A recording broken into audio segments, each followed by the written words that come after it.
Supreme court ने महाराष्ट्र के speaker को विधायकों की अयोग्यता को लेकर जल्द फैसला करने का निर्देश दिया। कोर्ट ने शिवसेना विधायकों पर 31 दिसंबर 2023 तक फैसला लेने को कहा। एनसीपी विधायकों पर 24 जनवरी तक फैसला लेने के निर्देश दिए। सुनवाई के दौरान सुप्रीम कोर्ट ने कहा कि हलफनामे में 29 फरवरी तक फैसला लेने की बात कही गई है। इस पर सॉलिसिटर जनरल तुषार मेहता ने कहा, मीटिंग हुई है, अगले साल जनवरी आखिर तक फैसला हो पाएगा। उन्होंने कोर्ट को बताया कि शीत सत्र के लिए विधानसभा नागपुर शिफ्ट होती है। इस बीच दिवाली की छुट्टियां भी हैं।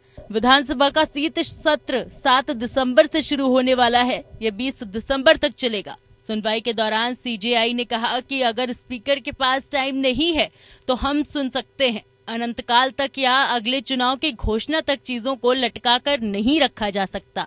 उन्होंने आगे कहा, 31 दिसंबर तक इस मसले का निपटारा कर दिया जाना चाहिए। दिवाली की छुट्टियों में भी 1 हफ्ता है। छुट्टियों के बाद सत्र शुरू होने में भी 15 दिनों से ज्यादा का समय है। उसके बाद भी समय है, ये उपयुक्त है।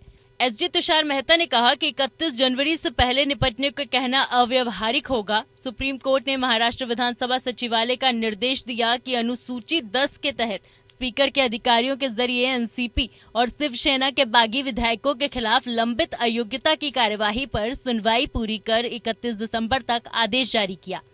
स्पीकर की तरफ से पेश हुए सॉलिसिटर जनरल ने कहा कि क्या ये अदालत स्पीकर को निर्देशित कर सकती है? क्या एक और संवैधानिक संस्था को अदालत एक स्तर से आगे हस्तक्षेप कर सकती या स्पीकर से किसी विशेष तरीके से कार्यवाही करने के लिए कह सकती है? इस पर सीजेआई ने कहा कि अगर स्पीकर इन याचिकाओं को समयबद्ध तरीके से नहीं सुन सकते तो इस अदालत के लिए याचिकाओं को सुनने का समय आ गया है। सीजेआई ने आगे कहा कि प्रक्रियात्मक उलझनों के कारण याचिकाओं में देरी नहीं होनी चाहिए। उन्होंने आगे कहा कि कार्यवाही 31 दिसंबर 2023 तक पूरी हो जानी चाहिए और निर्देश पारित करना चाहिए। बता दें कि एनसीपी के 5 विधायकों और शिवसेना के दोनों गुट के 34 विधायकों की अयोग्यता पर स्पीकर को फैसला लेना है।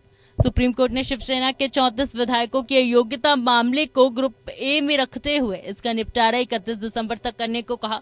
ग्रुप बी में एनसीपी के 5 विधायकों का मामला रखते हुए इसका निपटारा 31 जनवरी तक करने की बात कही है। शिवसेना नेता एकनाथ शिंदे ने जून 2022 में पार्टी से बगावत की थी। इसके बाद शिंदे ने भाजपा के साथ मिलकर राज्य में सरकार बनाई और खुद मुख्यमंत्री बन गए। इसके बाद शिंदे ने शिवसेना पर अपना दावा कर दिया। 14 फरवरी 2023 को चुनाव आयोग ने एकनाथ शिंदे गुट को असली शिवसेना मान लिया। साथ ही शिंदे गुट को शिवसेना का नाम और चिन्ह को इस्तेमाल करने की इजाजत दे दी। उद्धव गुट ने चुनाव आयोग के फैसले को सुप्रीम कोर्ट में चुनौती दी थी। Bureau report, APN।